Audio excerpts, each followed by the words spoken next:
Tumalsik pa.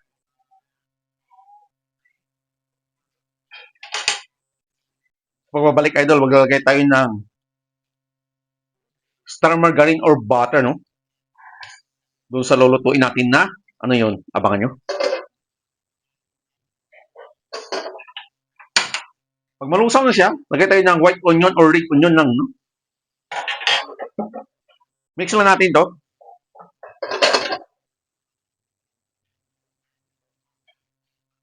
Mayroon ako ni steam na mixed vegetable.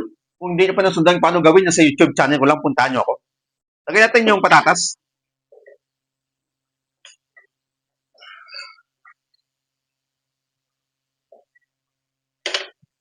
Mix natin. Kasi luto naman yan. Okay na yan, no? Broccoli. Cauliflower. Mix muna natin yan.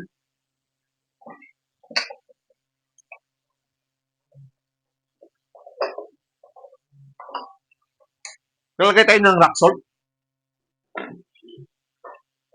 Rock salt lang. Okay na. Mix.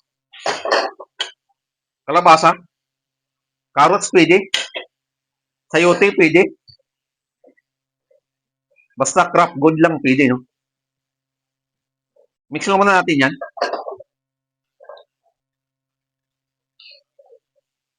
Pagka okay na, inaam mo yung apoy. Mayroon kang mozzarella cheese. Sirilig mo sa taas lang.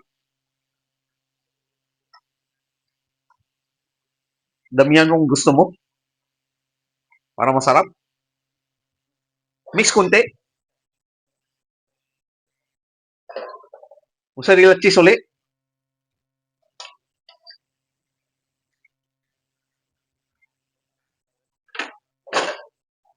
Takpan.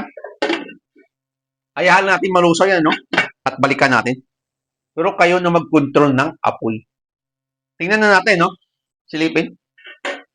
Pag nalusaw na yan, okay na, no? Kung mayroon kayong parmesan cheese, lagyan nyo at luto na yung gulay natin na vegetable. Ganun lang kasimple, mabilis at madali gawin kung marunong tayong mag-combination ng lulutuin natin. Patayin natin apoy at bago tayo magtapos, ika nga, tikman natin.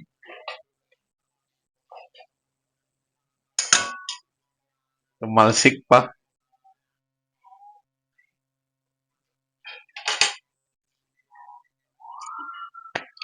Good at tamang-tama na yung luto ko doon sa gulay. No? Yun lang mga idol. Bye-bye. Kainan na.